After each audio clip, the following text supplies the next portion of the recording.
Good day to you. This is John Jughead Pearson with a plea for my Patreon. Many artists work better focusing on one project. I have always felt more productive and creatively inspired when I am working on anywhere from 2 to 4 projects simultaneously. This Patreon plea to you is to help me on 4 of the following projects. Now here they are. The first one is called Real Kitchen Fake Prison. This one just came up recently. I was visiting my mother, and she is having memory problems in her old age. And in the kitchen, she had sort of said under her breath that she wanted to write a novel about her life, but didn't think that it would be very interesting. And I sort of tried to talk her into the importance that she has had on many people, not only family, but friends of the family.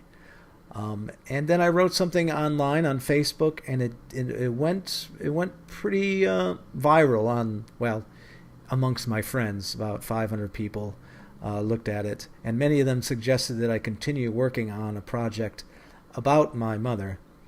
So the idea is that we would co-author a book. So the book would be about my mother's experiences, but also the book would be about me interviewing my mom too. So you would get a little bit about me and about my brothers and sisters, and stories about my mom when she was a child, and also about my incredibly interesting and bizarre father and his family too.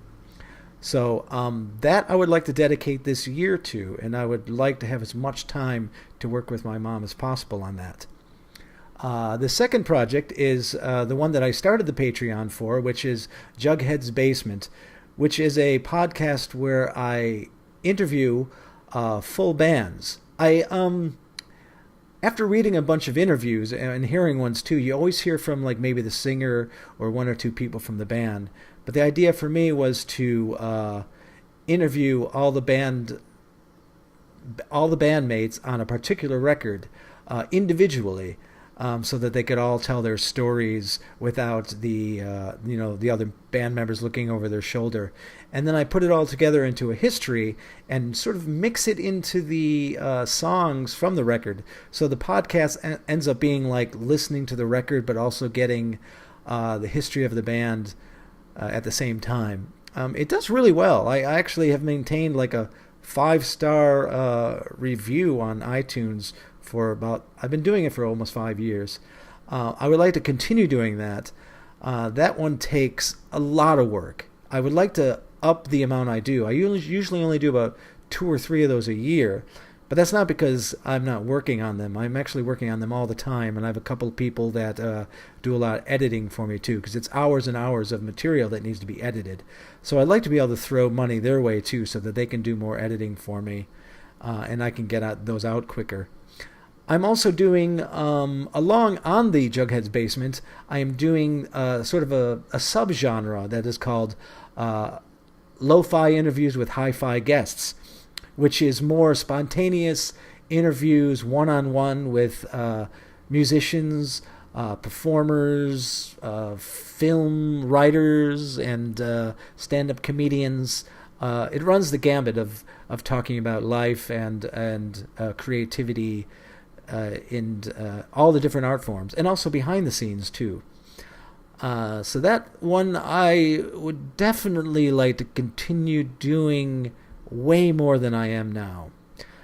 This would, of course, the Patreon would alleviate a lot of the stress that podcast takes. I also want to continue my reading of Weasels in a Box, which was my first book. It was the endeavor was a crazy endeavor. I basically, it was the first book that I was going to publish, so I threw everything that a writer tries to weed out of their writing by the time they actually tackle a book. So it's in the second person, it's non-linear, it has like alternative realities going. So I figured that I would revisit that book by reading it online. So on YouTube I read 1 chapter at a time, and sort of I don't prep for that. So that's another one of trying to get things done a little bit quicker and a little bit more spontaneous. So you actually end up getting a lot of in-the-moment reactions from me, and maybe side stories that I don't tell within the confines of the book. The last one is a completely selfless project, which is called The Punk Heart. Me and a couple other friends, Christopher Thacker and Paul Russell. Paul Russell was the designer of the logo for Screeching Weasel and also one of the creators of Halo, the Xbox game. This project is a complete nonprofit. We don't benefit financially from it at all. But we basically try to create shirts, and we also put on fundraisers with bands playing acoustic at my house, so that the amount of money to actually hold the event is very cheap.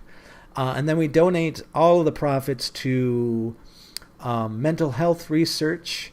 Most of the money has gone to one called NAMI, N-A-M-I, which is a Chicago-based mental health facility for people just off the street or anybody who needs help. They get it very cheaply from them. Many people, since we've started donating money to them, have come to me and said that this place has saved their life. So I'm happy that Christopher Thacker tracked this place down. He wanted to do it. He wanted to pay mostly, or donate the money to mostly ma and pa type of establishments. So that's kind of the goal of that one. So please, there's a couple different levels of Patreon, and I think they'll probably change over time. There's a $2 and a $5 and a $10 Patreon. That's per month. I think you can pay that all at once, or by month. I'm not sure how you do that.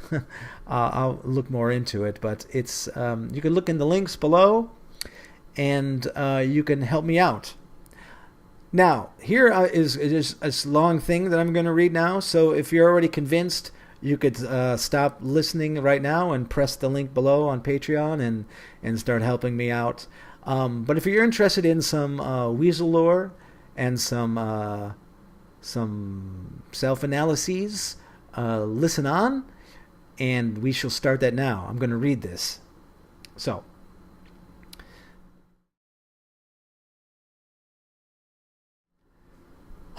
all right. In my younger days, having the energy to live hand to mouth was very useful. With this abundance of energy that was often nurtured from thin air, I helped to build the lore and musical catalog of Screeching Weasel. I feel very fortunate that I have always been in the position to create enough finances to live cheaply and dive completely into the art projects that I have always been proud of and enjoyed sharing with friends, families, and fans. I'm no stranger to hard work, and often I find myself talking too much about how Ben Foster and I worked from morning past night for years to get our band to a position where we could rely on it to get us through the day. That 12 to 14 hours a day working for a boss was transferred to us working the same amount of time for each other and the rest of the band members. And to this day, I still find myself working on creative projects from morning till late at night. For 3 decades of my adulthood, I have been able to take part in recording over 30 records. I have written 2 novels, penned and produced over 24 full-length stage performances with an ensemble of friends, and I have created over 500 short plays for the Neo-Futurist Theater Company. I stress that I have been lucky enough to dedicate all of my time to art, based on royalties from records and all the accounting and tour and studio managing I did with Screeching Weasel, plus some cash here and there for theater work and teaching, and lately for the past 5 years working 40 hours a week as a wizard in Osaka, Japan. It's been a good and very strange life. When my relationship with Ben Foster soured, and there seemed no way to amend our differences, I was forced out of a living that I had been used to for over 20 years.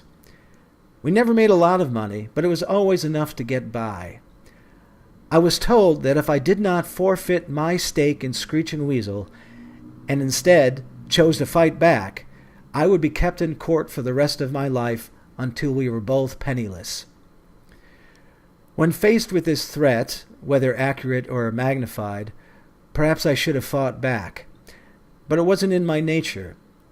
It is in my nature to keep creating, not to spend years deconstructing what would never be useful to me or anybody ever again. Sadly, this caused serious emotional and financial hardships. But like any other human, we move on and we do what we can. We do what we can to survive. Many of you may find this unfathomable, but I am more proud of the things I have done since than anything that I had done as a young man in my former band. I feel my projects have matured and have become less selfish. I have nurtured working relationships that have transformed into lifelong friendships. I have and will always be thankful for Screeching Weasel. Even now, I wish it the best. It was my baby. And even if estranged, I am still one of its parents. And I can never forget or stop from caring.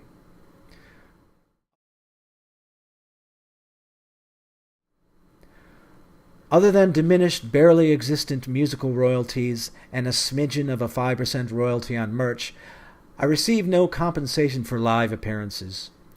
I make no living from that wage. I do not ask for money for what I'm not a part of, but if you still enjoy the band, I would ask you to consider the work that was put in to making that band that is still functioning to this day. And that one of the reasons you still enjoy the music has at some level partially been from my dedication to its longevity. And in turn, it is responsible for what I have become. I would like to continue the work that I do. Last month, my friend Kyle Kinane said something like, if you aren't making money on your art and you begin asking others for help and you get few responses, or worse, none at all, then maybe it is time to rethink what you are doing with your life. Maybe nobody wants what you are selling. I have to consider that that may be true. I hope not. I hope I still have something to say to you, to perhaps give you entertainment, or to share stories that help you to get through the day, to face your own hardships. Please consider donating to my Patreon. The details will be in the link below.